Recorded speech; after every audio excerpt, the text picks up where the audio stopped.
To say it's been a crazy week would be a huge understatement, but they all seem to be crazy anymore.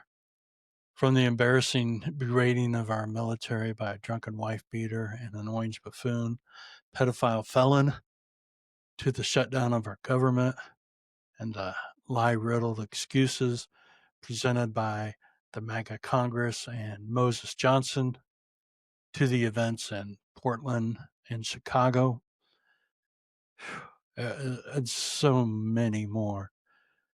It appears that our country continues to be on fire. But the one story that piqued my interest was the announcement by the Secretary of Treasury, Scott Bessent, that our government was going to hand over, because basically that is what they did, $20 billion of American taxpayers' money to, of all countries, Argentina. This is my focus in this podcast, to try to understand just why this decision was made and what in the hell they are thinking, if I can possibly figure that out. My name is Kurt Mullet. I'm Hoosier Blue, and I have something to say. Let's get at it.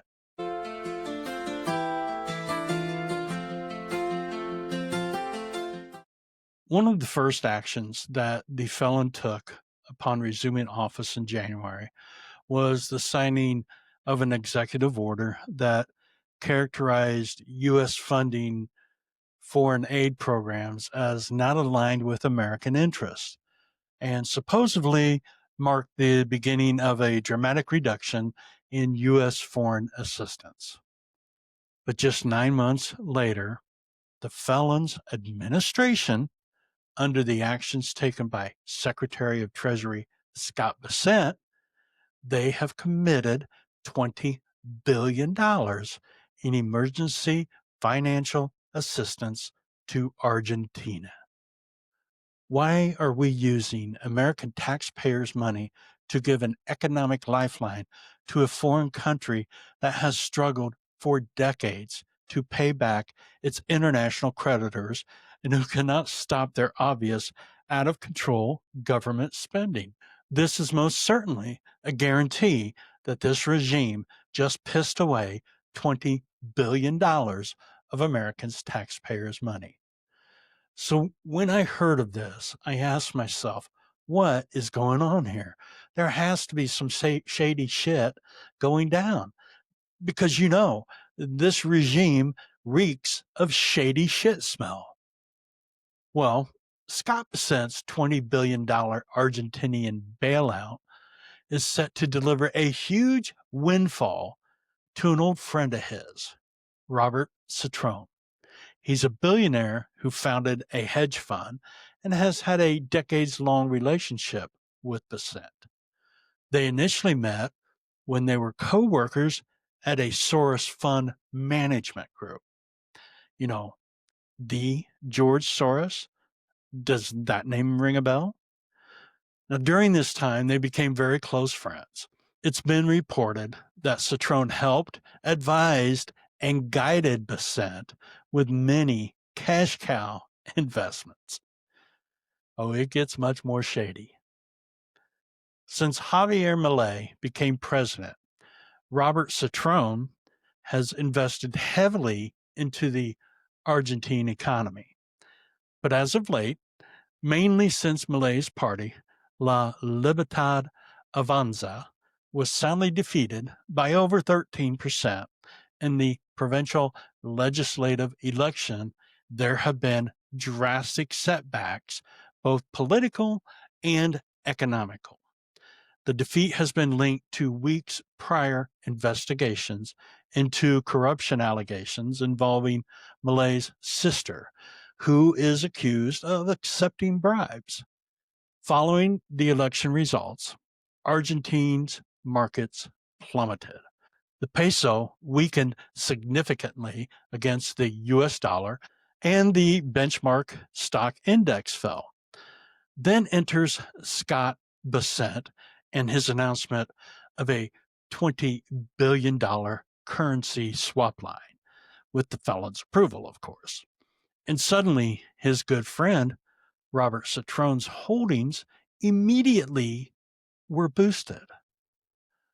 Another fun fact that I have discovered since diving into this and writing a Substack about it is that in early September, right after these legislative elections were held, Citrone purchased more Argentinian bonds.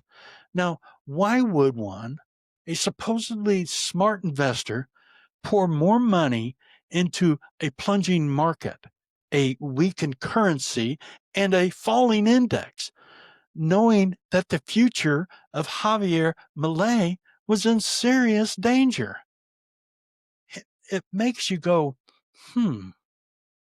or at least it did me.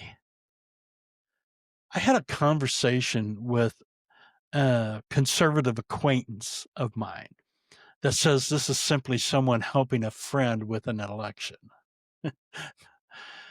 That comment not only shocked me, but was beyond logical comprehension. I know during and after the Cold War, America tried to influence foreign elections, but I'm fairly certain that practice stopped some 30 years ago. And I don't think giving a lunatic like Milei $20 billion in taxpayers' money sits well with Americans, especially right now when so many are struggling and see a dim economic future ahead for themselves. I certainly do not think this situation should be viewed as simply helping a friend win an election.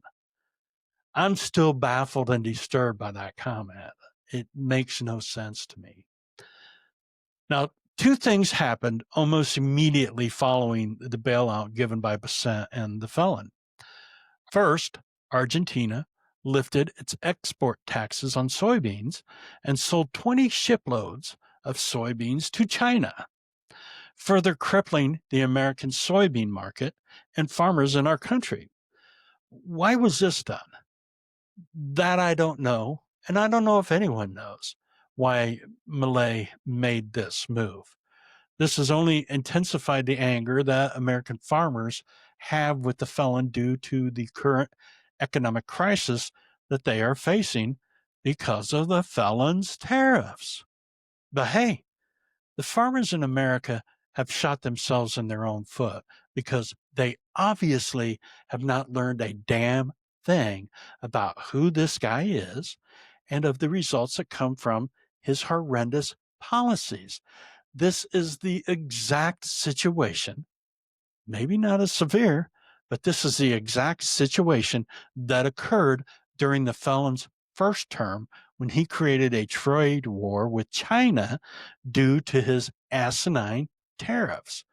He bankrupted many American farmers and their farms were foreclosed on. Many of them needed a government handout in order just to survive. And yet, here they are once again. Over the past 3 years, China has purchased over $32 billion of soybeans from American farmers. So far in 2025, China has spent zero in the purchasing of soybeans from American farmers.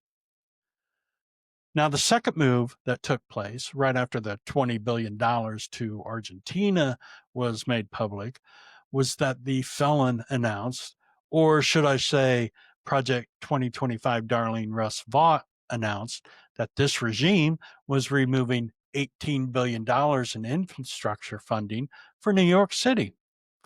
So we can give a lunatic $20 billion to try to save his economy, but we can't keep in place an $18 billion already approved funding to an American city.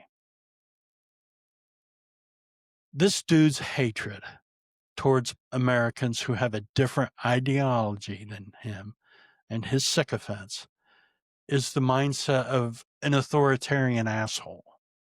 We have never witnessed or experienced this kind of blatant hatred and corruption ever in our nation's history, and I doubt if we ever will again. The similarities between the felon and Hitler are extremely disturbing and unsettling. Argentina's leader, Javier Milei, is a strong ally of the felons, a foreign bootlicker who has adopted the slogan, "Make Argentina Great Again." Maybe this is why the felon gave him $20 billion. Milei is corrupt. His sister is corrupt. His finance minister is an inside trader. And in recent history, they have misused and burned through $15 billion in International Monetary Fund money and another $15 billion in central bank reserves in attempts to prop up a crap currency. And now this regime wants American taxpayers to double down on this stupidity. It is for certain that we will never see this $20 billion again. At least Americans won't. I'm pretty sure that the felon will reap personal benefits from this. What they are, I don't know. But I do know this: the felon never gives anyone his money. And that is how he sees the U.S. Treasury Department, as his money to do with as he pleases. But he never gives his money away unless there is something in it for him personally. That is who the guy is. He is not into charity. He is into making profit. Please pay attention to the quiet stories like this, because this is where the danger lies. Thank you for joining me. I appreciate your support. Please hit the subscribe button, give me a like, drop a comment, and don't forget to tell your family, your friends, your coworkers about my podcast. My name is Kurt Mullet. I'm Hoosier Blue, and I have something to say. I'll catch you on the flip side.